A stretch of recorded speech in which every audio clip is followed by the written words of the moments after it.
Bon les amis, il faut qu'on parle. Petite vidéo à chaud après ce visuel inédit que le maître nous a directement linké, parvenant du Weekly Shonen Jump 51, comme ça gratuit sans créer garde, des 13 sanguinaires. Une unité d'élite accompagnant ce GOAT que constitue Genri Usai, le tout premier Gotei 13 si vous préférez, ceux s'étant affrontés contre les Quincy avant le match retour de la guerre millénaire sanglante. Bon, on va rentrer rapidement dans le vif du sujet, Qui sont ces 11 nouveaux protagonistes que le maître nous a dévoilés par le biais de cet artwork émergeant la classe et le charisme? C'est ce qu'on va tenter de présupposer ici, les théories foireuses vont fuser, donc allez-y vraiment dans l'espace commentaire. Je veux voir les idées de tout le monde cette fois-ci. Mais avant de rentrer rapidement dans le cœur du sujet, que présage ce visuel que le maître nous a linké sur la toile? Cette image est tout droit sortie du Weekly Shonen Jump, ce qui veut dire que potentiellement un retour du manga avec l'arc Enfer paru pour les 20 ans de la licence l'année dernière est envisageable pour 2023. Dans tous les cas, analysons de plus près les racines et les fondements des 13 sanguinaires, la première ère du Gotei fondée et dirigée par Yamamoto Genri Usai. Pour ceux ayant zappé les cours de l'Institut Shino, les 13 sanguinaires représentent les 13 soldats les plus meurtriers et belliqueux qui aient été de voir à Soul Society. C'est Yamamoto qui a réussi à rassembler ces 12 bretteurs, assoiffés de bataille pour assouvir leur domination sur les autres contrées. C'est qu'une fois une paix fictive établie après leur victoire contre les Quincy, que ces derniers se sont assagis, et c'est selon Yua ce qui a causé la défaite de Soul Society face aux représailles causées par les Sterns à la guerre millénaire sanglante. Qui sont ces mystérieux bretteurs qui apparaissent pour la première fois aux yeux des spectateurs en version animée? Dans la version manga de tome 58, seule une case indécelable nous a été proposée. Nous montrons brièvement de lointaines silhouettes de ce qu'aurait pu constituer cette unité d'élite. Cet épisode 7 de la guerre sanglante et cet artwork de folie nous permettent enfin, à nous, fans inconditionnels de la série, de contempler, enfin, après 8 ans d'ignorance, le voile sous ses mystérieuses formes délivrées au chapitre 511 de la saga.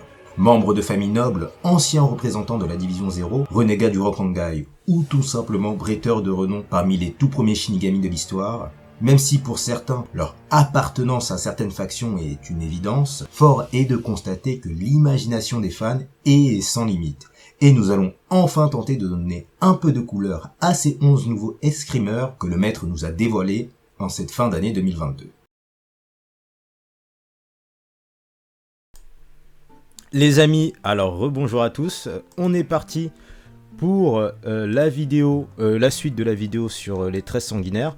Donc en face cam, un petit peu en freestyle, parce que j'ai demandé à mes abonnés sur Insta s'ils voulaient une vidéo de travail ou pas, mais comment voulez-vous que je travaille sur un sujet dont on n'a rien en fait, si ce n'est les noms de ces 11 nouveaux personnages, parce qu'on ne va pas s'intéresser ni à Yamamoto ni à Unohana, vu que c'est des personnages dont on connaît tout. Et je rappelle, pour ceux qui vont rester avec moi au sein de cette vidéo, on va spoiler tout le manga, donc toute la guerre sanglante, donc ne restez pas là si vous n'êtes pas à jour, et on va même parler de l'Arc des Enfers un petit peu, donc vraiment, cette vidéo, elle est pour les vrais, donc si tu n'es pas un vrai, rattrape le manga, abonne-toi, et voilà. Bon, non, blague à part, c'est parti pour analyser ces 11 nouveaux personnages. Donc on a eu le nom de ces 11 nouveaux personnages grâce au youtubeur James Ameson, donc voilà, il a des infos que tout le reste n'a pas, donc merci à lui de nous les avoir linkés.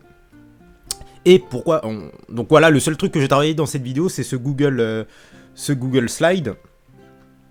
Alors, une petite minute. Alors, donc j'ai mis plusieurs branches de clans. Pourquoi? Les gens disent oui. Bon, on sait déjà, spoiler alerte, on sait que il y en a qu'un seul qui fait partie des 4 familles nobles fondatrices de Soul Society.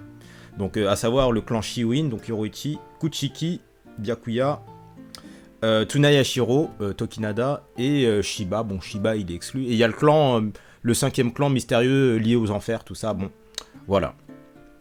Et là, il n'y en a qu'un seul de ces 4 grandes familles qui fait partie du clan Shiwin. Donc on verra après. Mais pourquoi j'ai mis plusieurs branches de clans? Parce que par exemple dans Kenfer Union World, on voit que Tokinada, ou même la famille Sphon, mais on va rester sur la famille Tsunayashiro, il avait à sa solde le clan Ubuginyu. Donc c'est un peu comme la famille Fon avec les Shioin, donc Soifon. Les grandes familles nobles fondatrices de Soul Society ont des familles annexes sur leur tutelle. Donc le clan Fon avec les Shioin, le clan Ubuginyu avec les Tsunaya Shiro. Donc ce qui veut dire, parce qu'il y a des gens qui ont dit oui, il n'y a pas de membres fondateurs parmi les 11 sanguinaires. Peut-être qu'il y a des clans annexes. Ah oui, et c'est pour ça que j'ai mis branche principale et branche secondaire, parce que il y a plusieurs branches au sein d'une même famille. Tokinada, il faisait partie de la branche secondaire du clan Tsunaya Shiro avant de prendre la tête du clan en entier. Donc je me dis qu'il y a peut-être plusieurs clans au sein de tout ce rafistoli de sanguinaires là. Donc voilà. S'il n'y a pas le clan Kuchiki ou s'il n'y a pas le clan Shiba, c'est peut-être une famille, une branche secondaire qui a un nom différent. Enfin voilà, c'est pas parce qu'on a eu les noms de ces personnages qu'il n'y a pas de lien avec les familles nobles. Voilà, c'est ça que je voulais dire. Voilà, donc on va pouvoir commencer. Et on va, dans cette vidéo, on va parler des divisions et un peu de leur essence et de leur doctrine. Par exemple, la troisième, c'est le désespoir. Vous verrez avec le Google Slide, mais on va parler un peu de tout ça ici. On va commencer. Alors, j'ai pas fait de la première, enfin de la deuxième à la 13e division. J'ai fait de gauche à droite sur le visuel. Donc, on commence par elle. Donc, Hansai Katoribatsu, qui ressemble énormément à Lisa. Donc, Lisa, la copine, la copine de Kyuraku, je sais pas trop. Mais, enfin, analysons l'artworks que je mettrai sur le montage. La meuf, elle a des lunettes, elle a une lance. Est-ce que faut aller plus loin que ça au bout d'un moment, j'ai envie de dire. C'est une question que je me pose. Est-ce que faut aller plus loin que ces petits détails que Kubo nous a parsemés au sein de ce visuel? Elle a une lance, elle a des super lunettes. Et voilà, en fait, ça suffit, tout simplement, quoi. On dirait Lisa, mais Lisa un petit peu plus ronde, tout simplement.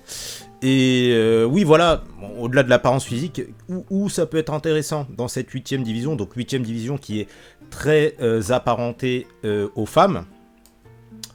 Quand on voit la fleur et l'emblème de cette division, c'est la satisfaction. Donc la satisfaction, je vous apprends rien, le fait de satisfaire, et la violence dissimulée ou retenue, comme vous pouvez le voir en bas. Et ce qui est intéressant avec cette doctrine, cette bravade, c'est que la puissance dissimulée ou retenue, c'est clairement Kyuraku face à son combat contre Stark. C'est clairement ça. Et Nanao, ça peut être pareil parce que c'est des femmes. Quand on voit une femme sur un champ de bataille, on n'a peut-être pas cette impression de ouais, c'est un monstre, on a un Broly en face. Et Nanao, à la guerre sanglante, elle nous a livré des kidos monstrueux. Son combat contre l'île, j'en reviens pas. Et en fait, c'est ça que j'aime bien avec la 8ème division, c'est que, c'est une division de femmes, admettons, mais cette puissance dissimulée, et même la nouvelle Yu Yu Hara, là, la fille d'Urahara, admettons, pour ceux qui sont arrivés jusqu'à l'Arc-en-Fer, moi j'aime bien cette vision de puissance dissimulée, et si tu fais pas attention, tu te manges une tatane. Et Stark, c'est... Voilà, je reviens pas sur Stark et Kyuraku. Pour en revenir sur Hansai Katoribatsu, voilà, j'ai pas retenu les noms, excusez-moi. Pour moi, il y a clairement une liaison avec le clan Issei, plus le clan Yadomaru, enfin la famille Yadomaru, donc Lisa. Et oui, la mère de Nanao, tout ça, il y a forcément des liens avec tout ça. Et surtout que Nanao, à l'arc final, elle a utilisé une arme non pas Enrakyoten, j'ai oublié le nom de son arme face à l'île Barrow. Moi je dis qu'il y a peut-être des sabres divins là-dedans, donc voilà. Et aussi dans les 13 sanguinaires, un truc que je voulais pas forcément débunk mais parler avec vous, c'est qu'il y en a, ils disent que les 13 sanguinaires, ça on le verra un peu avec le clan Shioin, mais c'est pas possible que ce soit des nobles parce que ce sont des gens assoiffés de sang, tout ça, des gens un peu comme Zaraki.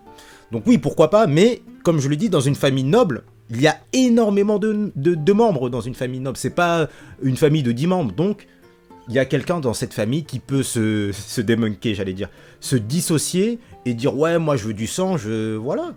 Une famille noble, c'est grand une famille noble, donc il peut y avoir tout et n'importe quoi. Et il y a des nobles qui pas dans les familles fondatrices forcément, mais il y a des nobles qui ont rejoint le Shuo 46. Donc vraiment, dans une famille de nobles, il peut y avoir tout et n'importe quoi. Voilà, c'est ça que je voulais appuyer. Mais pour notre petit Ansai, il y a forcément un lien avec le clan Yadomaru, la mère de Nanao, le triangle de Kyoraku, tout ça, peut-être avec la famille Shunsui, on sait jamais. Et il y avait... Enfin bref, et voilà. Bon, je vais pas trop parler des pouvoirs et tout, parce que la meuf, elle se bat avec une lance... Même si dans l'épisode 7 on a vu un petit peu des brimades, bon elle est forte à la lance et... Ah oui et ça, donc j'ai oublié de dire, quand c'est en jaune, donc ça c'était les théories que moi je m'étais faites de prime abord. Et le noir, bah, c'est ceux que j'ai pu voir sur internet. J'ai pas trop cherché parce qu'il y avait tellement tout et n'importe quoi que j'ai dit bon... je cherche pas trop. Et en plus, il n'y a pas de truc tangible. Là, c'est vraiment les fantasmes et ce que veulent les fans. Donc, oui, j'ai vu Kuchiki pour elle. Hein. Les gens, ils ont dit, elle a les yeux gris comme Byakuya et tout. J'ai dit, ah ouais, putain, l'imagination des gens des fans n'est sans limite. Mais ouais, elle, il y a forcément un lien avec Kyoraku, avec Lisa. Voilà. Et j'ai hâte de découvrir un petit peu son style martial à la lance. Alors lui, oui j'ai mis Fumio Maeda parce que il est gros, hein, désolé, mais voilà ça coule de source. Non, blague à part, en fait quand j'ai vu sa tête à celui-là, ah voilà c'est le lien juste après. J'ai pensé à ça là, les petites créatures de Zayel là, qui sautent partout. Zayel. Maître Zayel Aporo. Ça m'a fait penser à ça, vraiment, c'est l'un des tout premiers trucs que j'ai pensé. Lumina et je sais pas trop quoi, les fractions de ZL.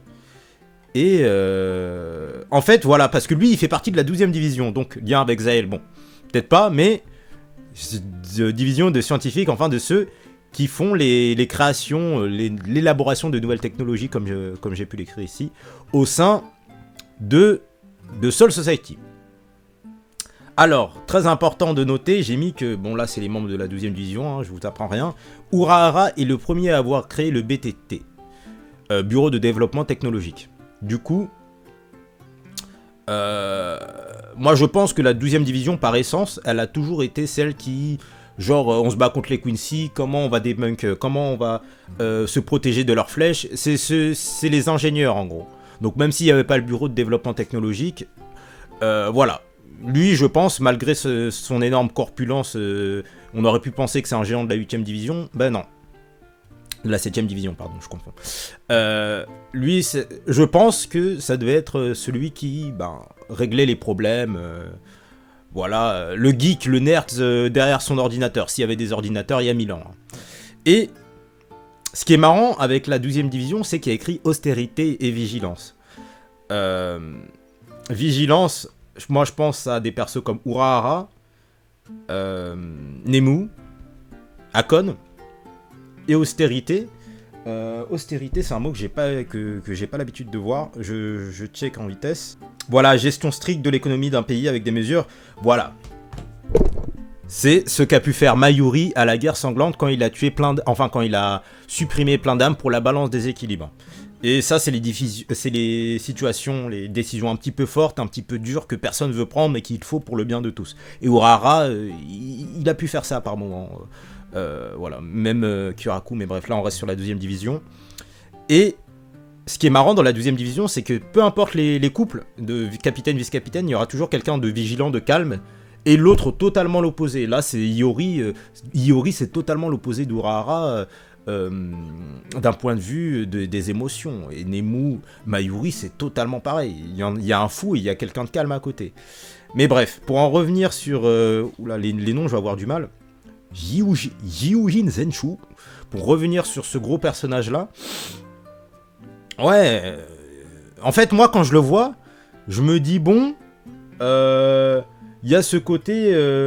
il y a ce côté un petit peu fou de la 12e division où Mayuri il explosait les gens, et lui en fait quand je vois son visage un petit peu machiavélique, je me dis ah ouais, lui je le vois clairement exploser ses soldats. Là je cherche les visuels pour voir les armes. Je le vois clairement exploser ses soldats pour le bien du côté, je sais pas, mais en fait le côté fou qu'avait Mayuri à l'ancienne, que j'aimais beaucoup, Moi, ça m'a fait chier quand Mayuri, il est devenu un petit peu pas gentil, mais qui s'est contenu.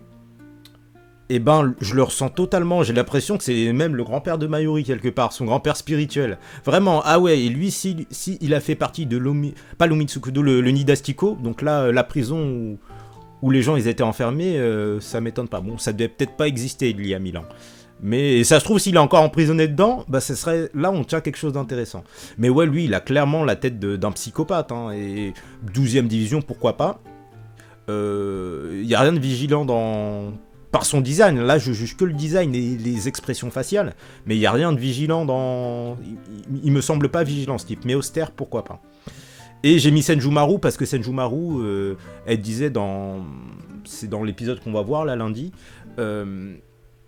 Qu'elle était déjà rentrée dans le bureau de développement technologique de Mayuri. Enfin, je pense que... Je dis pas qu'il a des liens avec Senjumaru, enfin que sais-je, mais... Il y a peut-être une piste à creuser là-dessus. Voilà. Voilà pour notre Hyujin Senju. Nouveau personnage. Ah, lui. Danjiro Obana, qui a beaucoup fait parler de lui. Alors, notre cher Danjiro, qui n'est pas un membre des Shiba. Ouais, voilà, tout simplement. Alors oui, j'ai barré, hein, parce que quand j'ai barré, ça veut dire que c'est pas que c'est forcément foncièrement faux, mais que bah c'est pas un Shiba. Il s'appelle Obana et je pense pas. Les Shiba, les Shiwin, les Kuchiki, c'est des familles fondatrices, donc le nom de famille n'a pas changé. Le verse actuel de Bleach, la timeline actuelle, il y a encore les noms de famille Shiba, voilà. Donc parce que j'ai vu sur Twitter, les gens, ils ont dit oui, mais le nom de famille des nobles a peut-être changé. Ben, pas pour le clan Shiba, pas pour le clan Kuchiki, pas pour le clan Tsunayashiro, pas pour ces clans-là. Et voilà. Et oui, moi j'ai mis clan de Komamura parce que il y a l'ancêtre de Komamura dans les 13 sanguinaires. Hein. C'est fortement. Ça n'a pas été dit, hein, mais on est beaucoup à le penser, et moi aussi. Et je me suis dit que qui a une allure vraiment mastoc, puissante, a un côté un petit peu fauve, parce que je me dis que l'ancêtre de Komamura, il a une forme humaine. La malédiction des hommes monstres, des bêtes, tout ça. Moi, je me dis, s'il y a un humain qui peut se transformer en loup, c'est lui avec tous ses poils, là. Mais, faut croire que l'ancêtre de Komamura, il est ailleurs. Et voilà. Donc là, dans ce visuel, j'ai mis ça, parce qu'il y a des gens, ils ont dit, oui, il y a les petites vagues du clan Shiba, donc sur la garde de l'épée, donc il y a un lien. Moi je pense pas parce que ben voilà, là c'est l'épée de Rukia au premier scan, au premier chapitre, au premier épisode de Bleach. Il y a ce genre de motig avec des vagues, hein, c'est pas exactement les mêmes et tout, et je pense que Rukia, on est tous au courant, ce n'est pas une Shiba, même si elle a été adoptée et tout, ben, la sœur de... Est-ce qu'ils ont adopté des Shiba dans le clan Kuchiki avec sa sœur? Bon, on sait jamais, hein, mais non, blague à part, non, c'est pas... ça aurait pu être une info intéressante, mais je pense pas. Et si j'ai mis Kaien, c'est parce que dans le tome 30, Kaien, il a le début de son tatouage sur le bras, et là, vous allez dire oui, mais Kubo, il aime bien laisser ce genre de minimes détails sur les parties apparentes de ces personnages-là. Et je me dis que si ce mec-là, il aurait fait partie, ça aurait été un descendant du clan Shiba, je pense que Kubo, par les bras ou même par la tenue Shinigami, il aurait laissé ce genre de petits détails perceptibles par la commu. Donc moi, je pense pas que ce soit un Shiba. Après, oui, il ressemble à Genju, c'est vrai, et j'ai vu les gens, ils se plaignaient, oui, mais il a pas les cheveux noirs, donc... Je sais pas, ben oui, j'avais cet exemple de Naruto. Naruto, c'est un Uzumaki, mais il a pas les cheveux rouges, quoi. Donc après, il y en a, ils ont dit oui, mais les roux, quand ils s'accouplent, ils ont forcément. J'ai dit ah ouais. Après, c'est intéressant parce que si l'auteur il a pensé à toutes ces aux gènes scientifiques, est-ce que les rouquins quand ils font un enfant, il devient roux ou pas? Je me dis ah ouais, les fans, ils vont loin, mais.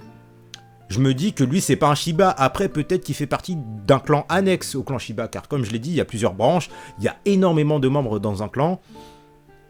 Wait and see. Mais, c'est quelle division qu'il fait, lui? C'est la 5e, voilà. Donc voilà. Donc oui, il fait partie de la 5e division. Donc la 5e division, c'est une division très réputée pour le Kido.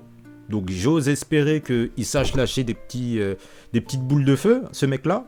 Qui semble très robuste, on dirait plus un Kenpachi, hein. Il a un air de Kuruyashiki. Mais La 5e division l'a appelé. Humilité. Alors l'humilité, c'est que Inamori. Hein. Aizen, en vrai, c'est... Aizen était plutôt humble avant sa trahison. Mais, bah, en fait, Aizen, c'est un personnage qui est monstrueusement fort et qui est fort dans tous les domaines.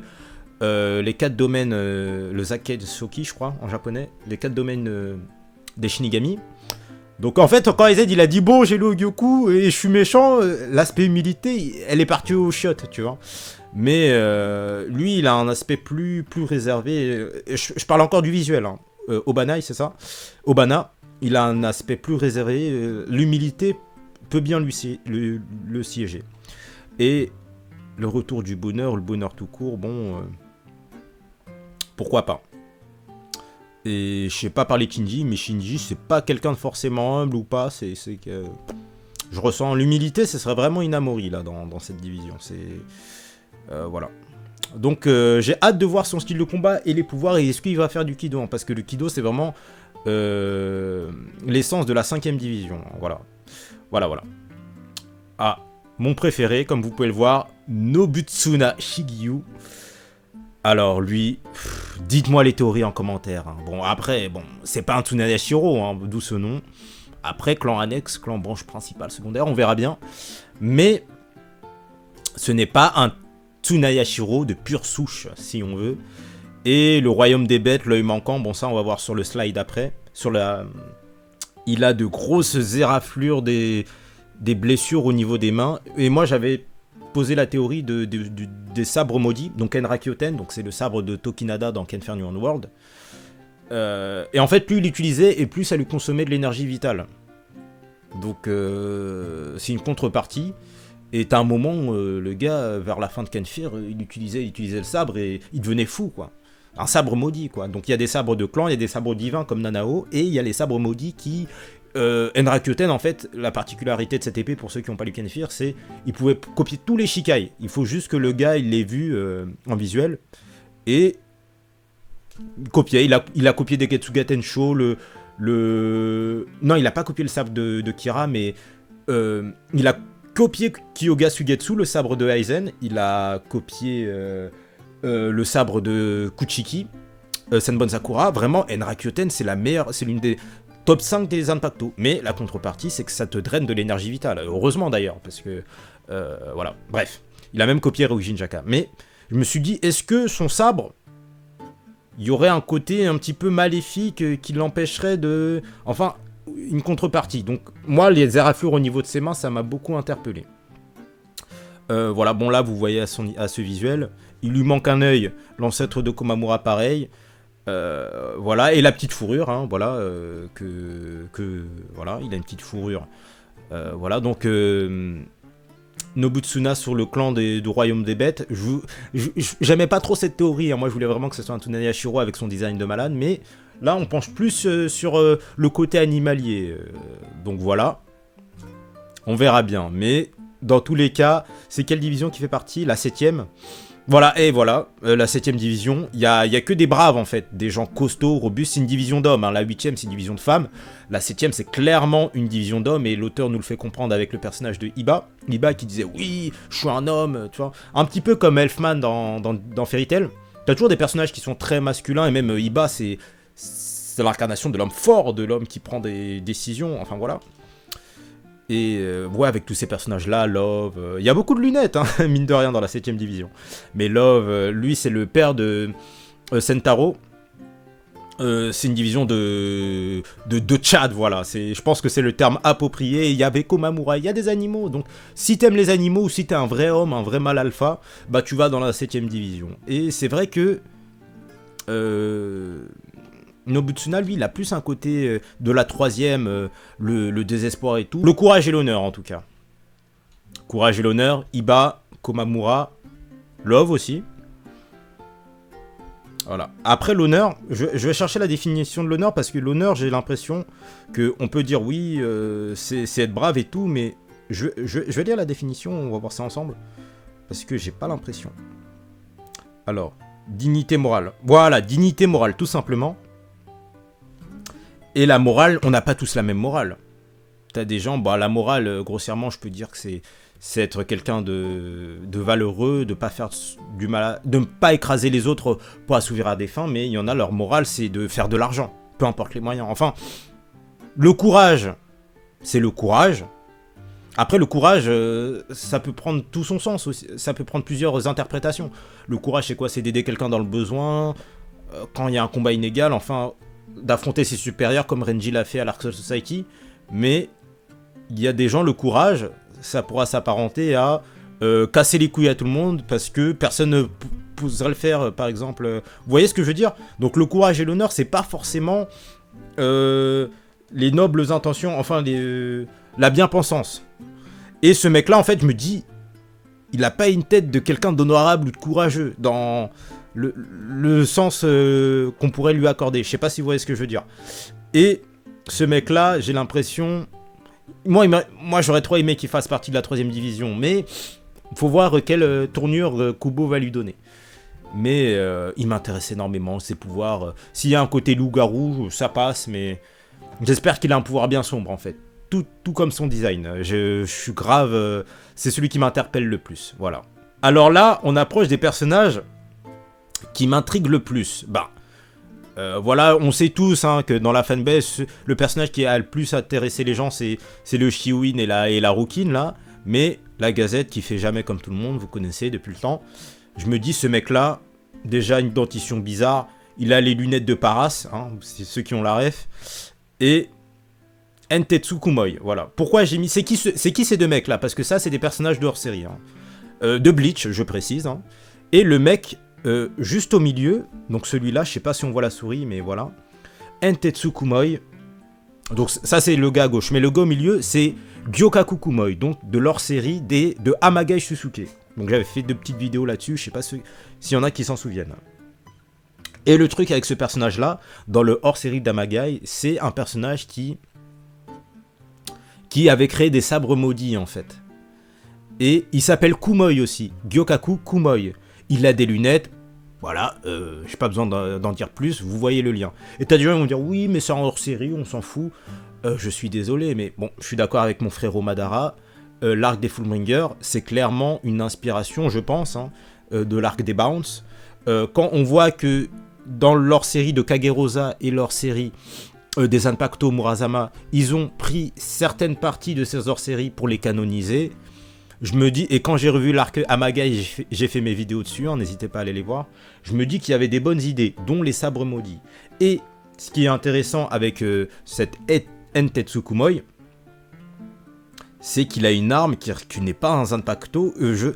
Si vous avez des idées, partagez-les moi en commentaire, mais je ne sais pas c'est quoi son arme en fait, on dirait les sabres en bois, là, en bambou, là, mais... Son arme, là, j'ai le visuel sous les yeux, je vais le mettre au montage, mais ça m'interpelle beaucoup. Et est-ce qu'il n'y a pas un délire avec les sabres maudits, comme il y avait à l'arc Amagai Shusuke? Franchement, les sabres maudits, les sabres divins, c'est vraiment une piste qu'il faudrait qu'ils creusent dans Bleach. Et même, je crois que c'est dans Gintama et même dans Kenshin le Vagabond, dans le délire des samouraïs. Il y a toujours les sabres maudits. Bon, les sabres divins, peut-être un peu moins, ou c'est peut-être très loin dans un manga. Les sabres divins, ça peut exister, mais... Le sabre qui prend possession de son manieur, ou le samouraï, il a cette soif de tuer, c'est une piste que j'aimerais bien qu'il... C'est une piste que j'aimerais bien qu'ils approfondissent. Et c'est qui le 3ème à droite? C'est le gars de l'arc Bounce qui avait des lunettes, donc rien à voir, je l'ai mis un petit peu pour la blague en vrai. Mais ce mec-là, Entetsu Kumoi, donc c'est quelle division? La 9ème. Ma division de cœur. Et... La 9ème division, bon, il y a écrit l'oubli. On va peut-être pas trop parler de l'oubli, mais bon, c'est la sécurité du Gotei. Faut voir quand ça a été instauré aussi, les utilités des divisions. Est-ce que ça a été instauré dès le début? À voir. Bon, les nouvelles du Sereitei, c'est Tozen qui me semble qui a instauré ça, donc c'est le journal en gros. Voilà. Que Kensei ne voulait pas reprendre, mais passons. Et la 9ème division, c'est une division très sombre. La peur, c'était ça la maxime, voilà. Moi j'aime beaucoup cet attrait-là, la peur. J'ai l'impression que Kensei ne représente pas trop cette pensée-là. Bon, après vous me direz, les Vizards dans l'arc final, voilà. On les voit tellement pas faire grand-chose que... Voilà. Mais Celui qui ne craint pas sa propre épée n'est pas digne de la brandir. Est-ce que le mec qui créerait des sabres maudits, il contemple la puissance, enfin il apprécie la puissance de son sabre, il apprécie le côté vraiment maléfique du sabre, mais il s'en sert pour, entre guillemets, de bonnes fins. Les bonnes fins, c'est les fins des Shinigami. Alors, les Shinigami, c'est pas les êtres parfaits, mais ce côté du sabre maudit, de la malédiction et tout, et le côté pas mortifère, mais effrayant et la peur, tout ça, moi je trouve qu'il y a des trucs à creuser. Hein. La 9ème division, c'est ma division de cœur, avec la 13ème, donc. Voilà. Celui qui ne craint pas sa propre épée n'est pas digne de la brandir.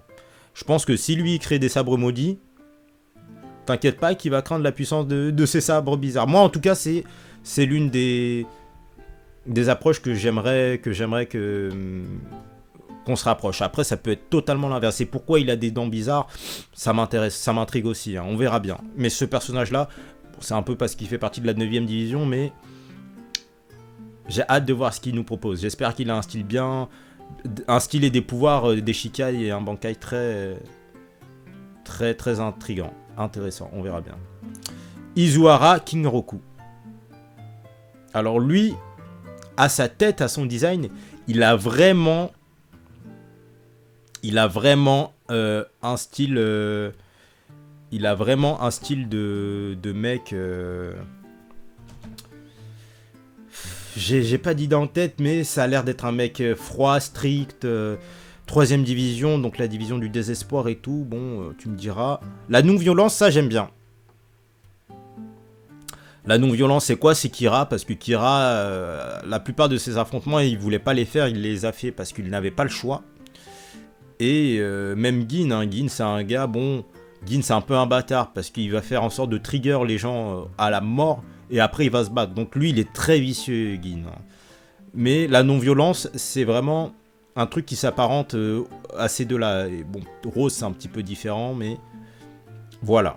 Archive et track de certains holos, bon, ça, on va dire que c'est venu bien après, hein, parce que là, on est vraiment 1000 ans avant la guerre des Quincy, donc 1000 ans avant ce qui se passe actuellement.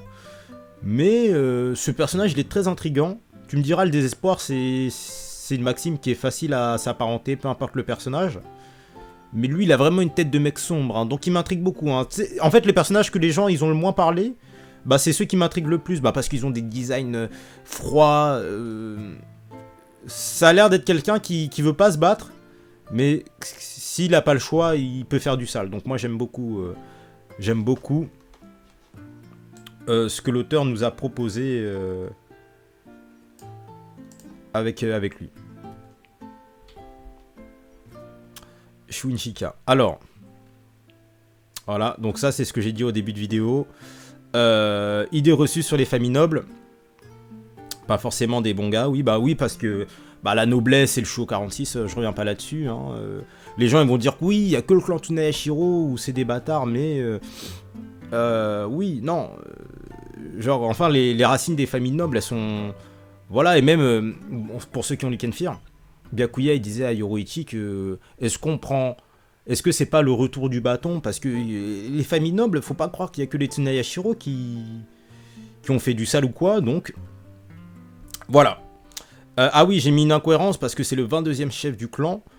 Voilà, bon, une génération, hein, là je l'ai pas en tête, mais une génération, c'est au moins 50-70 ans, je sais pas. Donc, si c'est le 22e chef du clan, ça veut dire qu'il y en a 21. Il y en a eu 21. Non, lui, ça doit être le. On sait pas c'est le combien en fait. Mais dans le clan Kuchiki, Shioin, il y a eu 22 chefs de clan. Donc, c'est-à-dire, soit il y en a eu beaucoup dans une courte période, ils se sont tous fait tuer. Et voilà. Mais, bon, moi j'ai mis incohérence parce que. Ça semble louche cette histoire. Je vais faire vite là parce que je crois que ça fait pas mal de temps que je recorde. Mais ouais, ça semble pas très net cette histoire. Parce que même le clan Kuchiki, il y a au moins 20 chefs de clan. Enfin c'est bizarre. On verra bien. Mais comment Kubo va faire pour... on verra bien. Donc le poison... Voilà, lui c'était une évidence, hein. Et même quand j'ai vu l'épisode 7, il se battait au Hakuda à main nue, comme les Kuchiki, hein, l'art martial principal de la 2ème division. Assassinat, espionnage. Pourquoi j'ai mis le chat du Yoruichi sur cette photo? Parce que je me suis dit, ça serait vraiment bien qu'on sache, est-ce que lui il pouvait se transformer en chat aussi, ou je sais pas, en corbeau, ou l'art du déguisement, pour espionner, il y a quoi de mieux? Et ça, un truc qui a rien à voir, mais j'ai vu dans les trucs sur internet que à l'armée, ils engageaient des chats pour espionner les autres. Vraiment, j'espère qu'on le verra se transformer en chat, ce mec-là. Il y en a qui disent que c'est une meuf, Shiwin Shika. On verra bien. Mais moi, j'ai vraiment cette volonté qu'il se transforme en chat et qu'on ait la chance de voir ça. Ou en chat ou en quoi que ce soit d'autre. Hein. Mais voilà, c'était une évidence. Hein. Il y a des gens qui disaient non. En fait, si Kubo n'aurait pas fait de ce personnage-là un Shiwin, je me suis dit, il prend vraiment les gens. En fait, il y a bait les gens, les surprendre et faire quelque chose qui a totalement rien à voir. Et je suis content que au moins lui soit un Shiwin, parce que je me suis dit bon, Kubo, tu donnes des indices de ouf pour nous mettre une quenelle, tu vois. Enfin bref. Alors lui, Sakahone Seizu, c'est vraiment le personnage qui m'intrigue le plus des 13. Parce que, sans blague à part, 13ème division, surveillance du monde terrestre, Ukitake, mon 2ème personnage favori, voilà. J'ai mis Enfer. Parce que ceux qui ont lu le scan des enfers ont vu que Ukitake... Voilà. Et surveillance du monde terrestre, donc en fait, avec cette division et ce personnage-là, donc Sakahone Seizu, il y a vraiment la balance des âmes et tout... l'équilibre entre la Soul Society, le Wekomundo, tout ça. Bon, peut-être pas forcément Wekomundo, vu qu'il y a une autre division qui est censée être chargée de ça. Mais j'ai vraiment l'impression que s'il y a un délire avec l'équilibre des âmes, l'enfer et tout, c'est cette division-là. Et regardez juste sa tête. Ça se voit que ce mec, il est pas net, tu vois. Et moi, je pense qu'il y a un lien, soit avec l'équilibre des âmes, Mimiyagi ou Kitake, c'est lui qui a sauvé le monde l'espace d'un quart d'heure en replaçant le roi des esprits. Non, vraiment, la 13ème division, c'est une division qui est très apparentée sur l'équilibre des mondes, potentiellement les enfers, et le perso le plus intriguant, oui, c'est ce que j'ai noté. Et ça, c'est dans l'anime Bleach, il y a forcément des nobles dans cette division. Donc, est-ce que ce mec-là ferait partie de la division, enfin de la famille des enfers, la famille dont on connaît toujours pas le nom? C'est le personnage qu'il faut le plus surveiller, hein. Et on s'en fout de son style de combat, bah, tu me diras, la 13ème division, c'est pas la division où on voit plus les membres se battre, mais voilà, douceur et retenue, nouvelle surveillance du monde réel, voilà, Ginjo, voilà. Oui, Ginjo, les Fullbringers et tout, les Fullbringers, bon, la vidéo elle va venir, mais vraiment, c'est le mec qu'il faut le plus surveiller et j'ai hâte de voir ce qu'il en retourne. Vraiment, si vous avez des théories sur lui, allez-y. C'est le gars qui m'intéresse le plus avec le mec des hommes bêtes là. Donc voilà, vraiment n'hésitez pas. Bon, elle et celui d'après, bon. On va quand même parler de Seitu Furufushi. Alors, épée, garde similaire à Enrakyoten, Kyuten, Kyokoku. Enrakyoten tout court, donc c'est l'épée de Tokinada, je mettrai le visuel, mais la garde de cette nana est similaire à Enrakyoten et Yorinmaru. Yorinmaru, donc le sabre de Toshiro. Après, je me dis pourquoi pas, parce que en fait Yorinmaru, c'est le seul Zanpakuto dans l'histoire de Bleach qui a eu deux personnages ayant le même pouvoir. Et là, je parle pas de personnages genre comme le père de Ichigo. Eux, c'est familial, donc ils ont les mêmes Zanpakuto, pourquoi pas. Hein. Il me semble que c'est le seul cas dans Bleach où on voit des pouvoirs similaires. Voilà. Et là, je parle père-fils, hein, je parle pas frère et sœur comme Byakuya et Rukia. Et de toute façon, c'est pas des vrais frères et sœurs, ces deux-là. Mais est-ce qu'elle aura un pouvoir lié à Yorinmaru? Je me dis que c'est pas déconnant parce que dans le film 2 de Bleach, Yorinmaru, enfin c'est le film sur Toshiro, et Toshiro il avait son pote, j'ai oublié le nom, hein, excusez-moi, mais il avait le même pouvoir. Bah les deux ils avaient un Yorinmaru, il y en avait un qui avait un Yorinmaru un petit peu shiny, ouais un Yorinmaru un petit peu bleu foncé, mais c'était des monstres de glace. Et t'as des gens qui vont me dire oui mais le film il est pas canon. vous prenez le tome 32 de Bleach, ceux qui ont la collection, et on peut voir que l'auteur a dit qu'il a cette volonté que ce film soit canon. Et comme je l'ai dit avec les hors-séries tout à l'heure, il y a des parties dans les hors-séries Kagerosa et Murasama qui ont été canonisées. Donc je me dis que si cette meuf-là, elle a un pouvoir de glace comme Toshiro, je me dis que c'est pas déconnant. Et ça expliquerait pourquoi Toshiro il soit aussi fort et tout. Enfin voilà, je me dis que c'est des fanfics à pourquoi pas creuser. Et Riruka, hein, c'est une petite blague. Moi, c'est le premier truc que j'ai vu quand il y avait le visuel, voilà. Par contre, ouais, elle fait partie de la 6ème division. Alors, noblesse, valeur. Quand je vois cette nana-là, je me dis pas que c'est une noble. Ni forcément qu'elle soit valeureuse. En fait, il y a un air de Zaraki. C'est cramé qu'elle aime le sang, en fait, cette meuf-là. Mais... En plus, la 6ème division, c'est la division qui se transmet de génération en génération en Kuchiki. Donc là, je suis totalement perdu sur sa position au sein de la 6ème division. Il y en a, ils vont peut-être me dire que je me casse la tête. Kubo, il a juste mis des personnages là, il a mis les divisions au pif. Bah, il y a des divisions qui peuvent être choisies au pif. Hein. Mais il y en a où c'est pas possible, comme la 2ème, comme la première, comme la 12ème. Donc, en fait... Cette meuf-là, bon, elle est rookie comme Renji, ouais, mais elle a pas un côté noble. Après, c'est peut-être un noble comme Kukaku et Yoroichi, un petit peu grande gueule et tout, mais qui sont quand même des nobles. Mais au niveau de la doctrine de la 6ème division, je me questionne, en fait. Et les registres historiques de Soul Society, bon, ça, c'est peut-être devenu après. On verra bien, mais... en fait, le personnage, il me dérange pas, mais... je la vois pas en tant que noble ou 6ème division, voilà. Donc si vous avez des théories là-dessus, allons-y.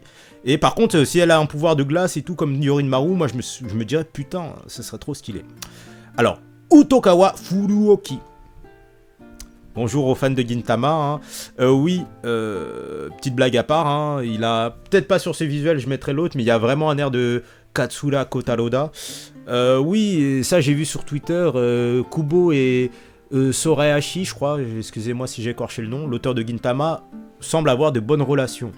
Et même dans ce personnage-là et certains autres, il y a des inspirations au style de l'auteur de Gintama. Donc, ça se trouve, il lui a dit « Ouais, je kiffe Katsura, laisse-moi dessiner. » Et même dans Burn the Witch, t'as un personnage qui a la même tête que Gintoki. Je sais pas si vous avez la rêve, je mettrai l'image au montage. Mais les petits passements de balles là, de ces deux auteurs-là, moi j'aime bien. Et Gintama, c'est un animé, un manga de samouraï à la base, hein, donc, comme Bleach. Bref, Kuchiki, parce qu'il y a des gens, ils ont dit qu'il y avait un air avec le style Kuchiki, pourquoi pas?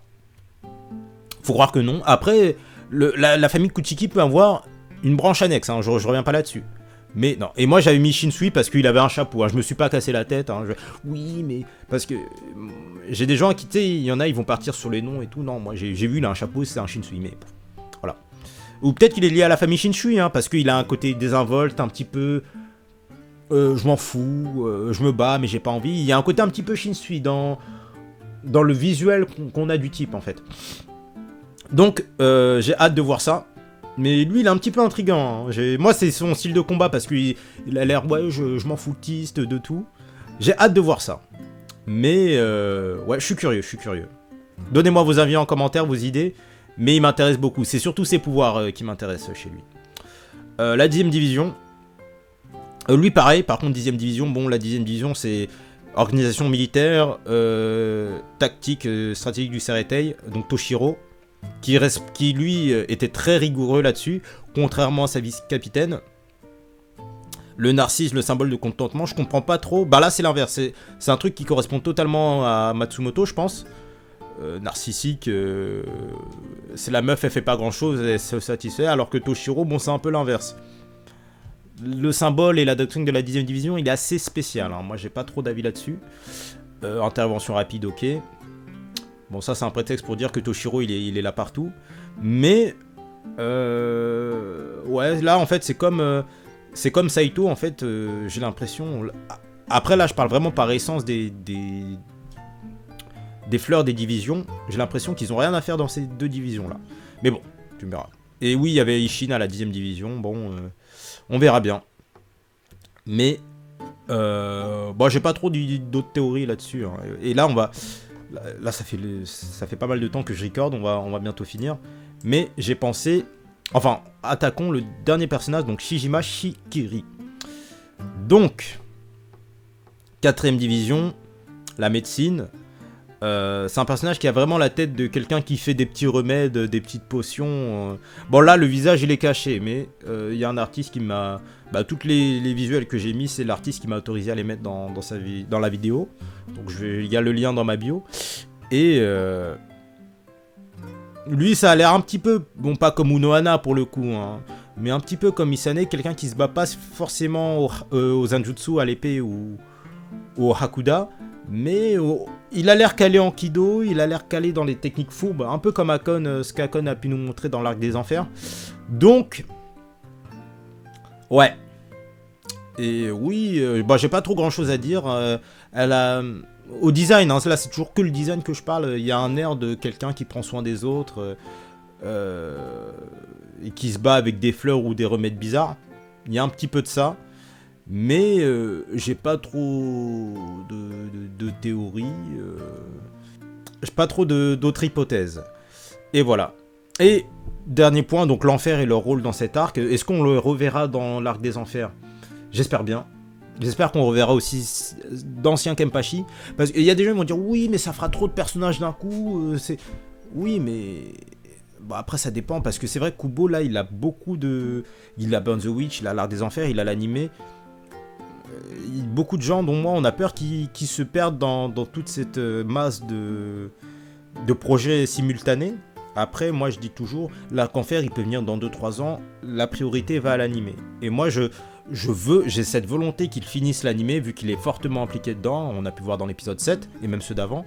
Je préfère qu'il mette toute son énergie, tout son réatsu dans la production de l'animé, qu'il n'y a pas de conneries, qu'on n'ait pas la même fin... la fin avec Yua, enfin bref, vous voyez ce que je veux dire. Et après il attaque l'arc en fer. Là il continue de faire des petits visuels, des petits trucs en mode oui, mangez, faites vos vidéos, tout ça, faites vos théories, y a pas de souci. Mais priorité à l'animé. Parce qu'il y en a, ils veulent l'animé, ils veulent l'arc en fer, ils veulent Burn the Witch, mais il y a qu'un seul mec. Hein.